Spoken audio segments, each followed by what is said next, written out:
The fundamental counting principle is a basic rule in mathematics that helps you find the total number of possible outcomes when there are two or more events happening in sequence. Good day everyone, my name is Asit Kaudol from BSIT 1A and my topic is fundamental of counting. I choose this topic because this is the one basic topic in mathematics. Important of mathematics IT. We use math when budgeting money, cooking, measuring, shopping, traveling, and more. IT provides access to information. The internet allows people to learn anything instantly from research to news to online lessons. The programming the programming it helps calculate how many possible inputs on combination of programs.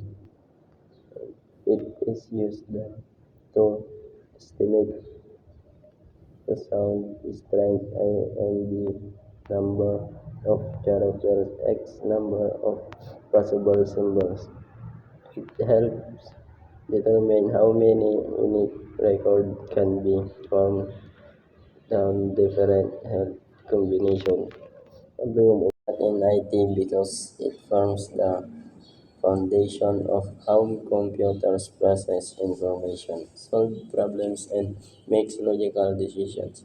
I realized that many IT tasks like programming, data analysis, algorithms, and cyber security depends on mathematical concepts such as logic, counting, patterns, and probability. Math, math helps IT professionals create efficient programs, secure systems, and analyze data accurately.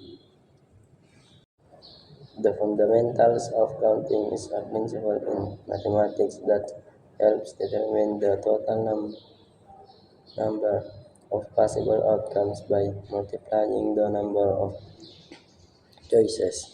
For each step, it means that if one event can happen in my ways and another can happen in mxn ways, this concept makes it exercise to compute combination or arrangement without hiding every possibility.